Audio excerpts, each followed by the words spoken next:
I just came back from the most magical walk ever. It's a beautiful testimony to the power of the written word. To be honest, it's quite different to what I was thinking it was going to be. Some friends and I decided to get together and start our very own book club, which is something that I've wanted to do for so long, and I'm really happy that we're finally starting it.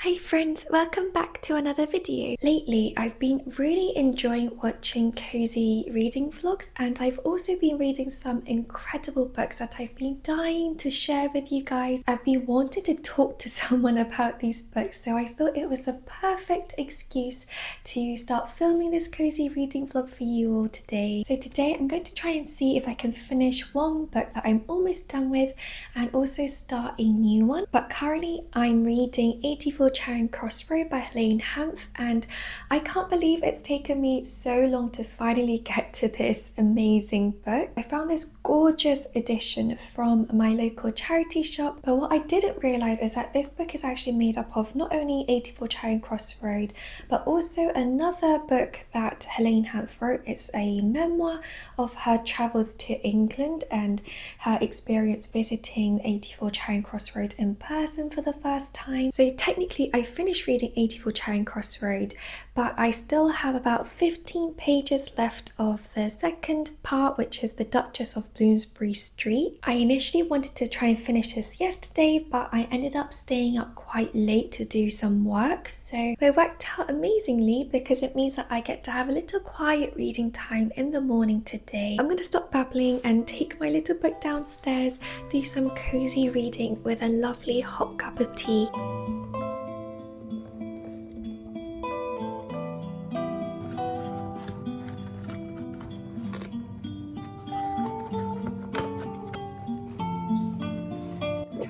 Between these two mugs and I can't tell which one that I'm in the mood for. Everything takes so long when you're an indecisive person like I am. I think I'll go for this one.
Reading update. I have now officially finished 84 Charing Cross Road and the Duchess of Bloomsbury Street, and I don't even know what to say. I adored this book so much. It's a collection of letters that Helene Hanff wrote to a bookseller called Frank, who worked at 84 Charing Cross Road. Helene was from New York, but she would request for books from 84 Charing Cross Road, which is a bookshop in London. And over the years, you see Helene talk and become friends, not only with Frank the bookseller, but everybody else around who worked at 84 Charing Cross Road as well. And it's such a moving, heartwarming and delightful collection of letters to go through. It made me cry day, it made me reflect upon the importance of bookshops and booksellers, librarians, and also the privilege and joys of being or living so close to London. I live in Greater London and in the Surrey area, so it really doesn't take very long for me to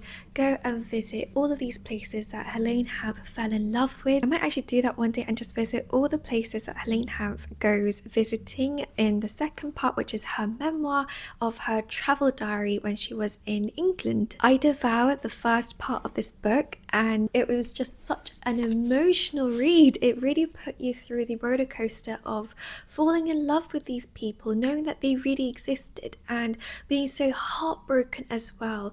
If you've read the book, you'll know what I mean by the heartbroken element. It's a beautiful testimony to the power of the written word, to the power of books and booksellers and writing letters to people and the correspondence. Helene Hamp is such a witty, intelligent and humorous individual, and it really seeps through in all her letters and diary entries, and it's such a joy to be able to live vicariously through the letters. And I'm so happy that today I just got to spend about half an hour finishing the rest of the book. I will say that the second half, so the Duchess of Bloomsbury Street, took me a little while to get into it, and at first I was a bit nervous that I wasn't going to like it very much. I think I just really grew to fall in love with the letters and the epistolary format, so when we transferred to the diary entries, it took me just a bit of time to get used to it, but it had its own charm, and I really enjoyed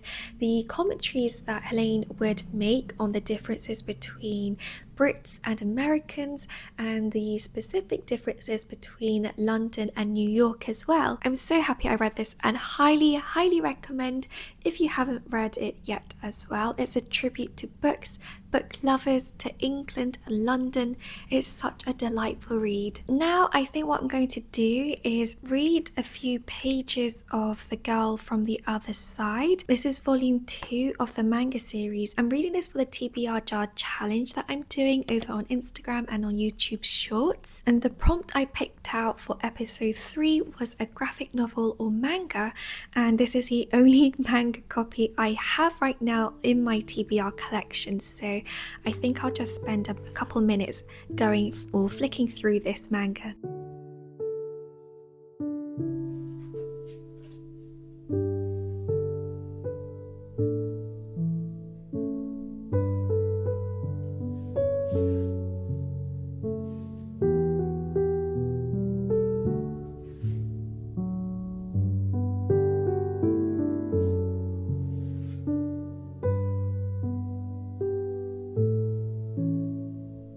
Chapter through, but I just wanted to talk a little bit because I think I'm realizing one thing that I didn't quite enjoy the very first time I read volume 1. I read the first volume a couple of months ago, maybe last year actually, and I remember now, having read the first chapter of volume 2, why I wasn't 100% sure about the manga series. First of all, it's a lot darker than I perhaps usually go for. To be fair, this is a dystopian world where if you are touched by an outsider, you become an outsider yourself. It's supposed to be a dark fairy tale atmosphere, and it definitely has that. But I just think it's a little bit too dark for my personal taste now. And also, I'm struggling a little bit with the art style, and this is another thing that I found the first time I read it. The art is very moody and dark, and it's a lovely atmosphere, but I'm finding it quite hard to actually understand what's going on. It might just be me, but I think like the contrast level, the shading is quite hard for me to pinpoint what exactly is going on in each panel. So yeah, I've got mixed feelings about this. I don't think I'll be carrying on after I finish reading volume 2. I'm going to carry on reading and see if I change my mind.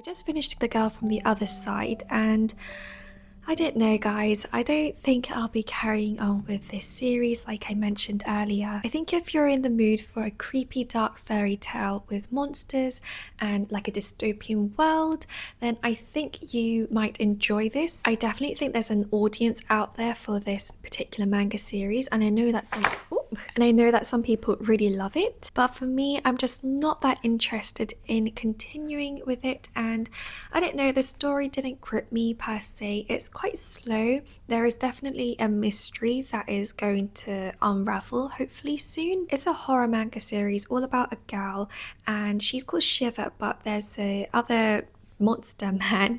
He's called the teacher, or at least she refers to him as the teacher, and he basically tries to protect her from the outside world. So in this world, if you're touched by an outsider, you become an outsider, and you're just trying to figure out who the teacher is, who Shiva really is as well. Quite sad because I enjoyed the first volume more than this one. I think even for the first one that I only gave it 3 stars, but at least in that you got to see the cozy elements amidst the creepier haunted atmosphere, so it was quite a vibe. You got the teacher and Shiva making flower crowns together and having tea parties, whereas in this one it was just a lot darker. I'm glad I read it, but yeah, I think I'll be unhauling this series. I'm about to check off the books that I've read, and I thought I'd give you a little tour of my Notion page when it comes to my physical TBR. So this is my Notion spread that I made, and it's very rough. There really isn't much to it, but it does the job, and it's quite handy because I have this tracker here so I can count down how many books that I have left on my TBR, and I can just increase or decrease very easily. And on the left here, of course, we have my favorite Shizuku. Shizuku is from Whisper of the Heart, by the way. If you guys haven't watched it, it's my favorite Ghibli film. On the left, I keep track of the magical readathon, so I know exactly what books I have to read. But this is the main bulk of my TBR. As you can see, the majority of my books that I have to read are made up by classics that I've bought from charity shops and I still haven't got to. And then we have quite a few fantasy books to go through. I've read, thankfully, a lot of my graphic novels, and I have a couple contemporary books left, but since we read 84 Charing Cross Road, I can tick that one off now. And I also read The Girl from the Other Side, volume 2, so where is it? Oh yes, here. I can tick those off now, and I can go scroll all the way back up to the top, and now I'm on 45 books. I don't know how many books you guys have on your physical TBR, but I think I started this year with about 80 books, or at least a couple of months ago I had around 80 books. So to have it shrink down to 45 just feels so good to me. I unhauled a few this year, and I also read a lot from my TBR since that was my goal. So I'm very pleased that it's down to its mid 40s now. But now I've got a couple of chores to do. I need to do the dishes for one, and the sun's come back up again, so I might even head outside for a walk and go to a cafe.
Hey friends, it's a little bit later along in the day, and I just started reading All the Lovers in the Night by Mieko Kawakami, and I literally only read the very first page. It's almost like a prologue to the story, although it's not titled prologue. I can't seem to get over how mesmerizing this first opening page is, and I can't bring myself to turn the page and actually start the story. It's the most magical and dreamy exposition of why the night is so beautiful and why we find it so alluring. But I'm gonna have to get over myself and start the book because this is actually my in real life book club pick for May and June. Some friends and I decided to get together and start our very own book club, which is something that I've wanted to do for so long, and I'm really happy that we're finally starting it. I think I mentioned this in one of my latest videos, but the way that we did it was we all put a couple of books into this random spinning wheel of the different books that we wanted to read,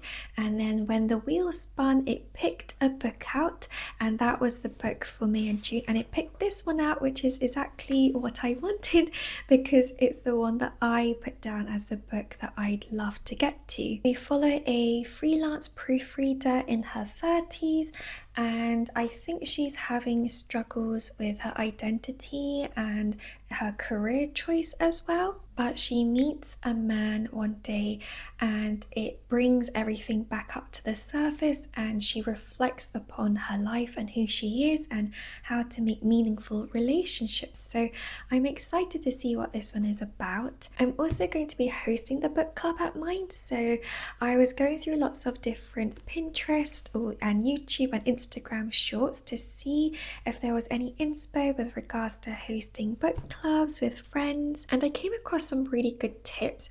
But the idea is that I'm going to be cooking Japanese food since this is a Japanese contemporary lit fic, and I'm also going to come up with a couple of different questions, have like a fun quiz going, as well as maybe some fun games. So I'm going to plan that, and hopefully it'll be a really fun evening.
just came back from the most magical walk ever. It felt like anything could happen there. There was so much beauty and tranquility in the parks that Ian and I took a lovely evening stroll through. We've been enjoying our walks so much with the warmer weather, and it's been such a lovely way to decompress, to take ourselves out of the house because we both work from home, and to remind us that there is so much more out there. This is probably the case for everybody, but I think especially when you're used to just working from home 24/7 like Ian and I do, it can get so easy to get caught up in your own mind and to forget that we were made for so much more than just this world and work. So going on these longer walks and exploring our neighborhood and seeing nature, hearing bird songs, and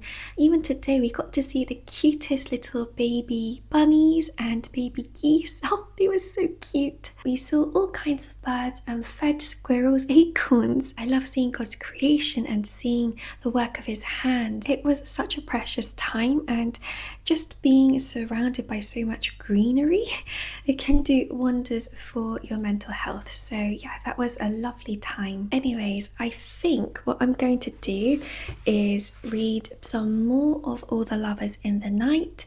I still have a couple of chores that I need to do. It's currently 8 o'clock in the evening. I think now I'm going to carry on reading All the Lovers in the Night. I'm actually really enjoying it, and I can't believe this. I forgot that I read the first chapter already a couple months ago via the ebook from my library, and I stopped reading it probably because I had to return it. So yeah, I can't believe I forgot that I actually read the first chapter, but I'm currently on page 31 and I'm enjoying it so far, although not too much has happened. But I'm looking forward to spending the night reading All the Lovers in the Night.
I might have shown clips of this already in the video, but I wanted to talk through the Notion page that I was creating for the book club. So I really don't have very much right now, it's the bare bones, but hopefully in time I'll be able to create a really nice Notion page for it. If you click in June, we're reading All the Lovers in the Night, so that's a picture of the book of the UK edition anyways, which I really love.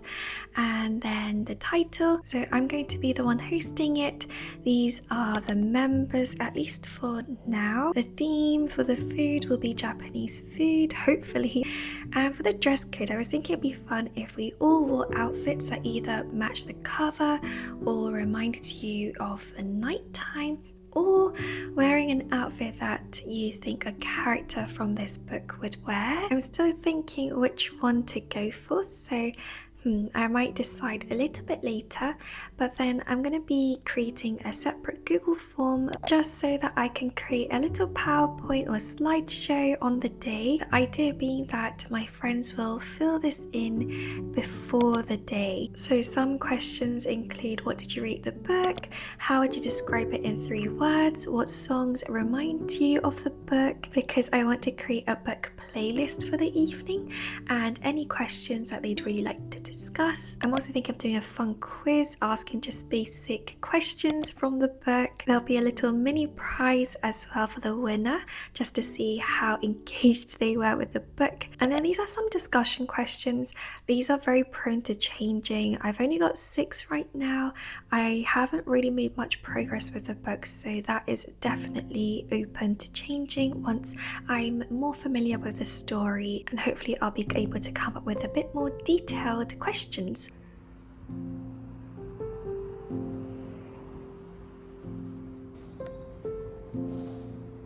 Hi guys, it's the next day and I did manage to read a little bit more of All the Lovers in the Night on the train this morning. So I'm currently on page 68. I'm having such a good time thinking about what kind of questions we can discuss in the book club, and to be honest, it's quite different to what I was thinking it was going to be. There are some very wonderful, almost romantic descriptions, specifically night and the evening, but that's interwoven with a very slow commentary, almost slice of life style of Huyuko's life. Currently, Huyuko seems to be having a slight drinking problem, so I don't really know what's going on. I don't really know where this novel is headed towards. It's a very slice of life narrative, and I'm interested to see what the rest of the book is going to be like and what story it will tell. It's a little bit different from what I thought it was going to be like. It's not my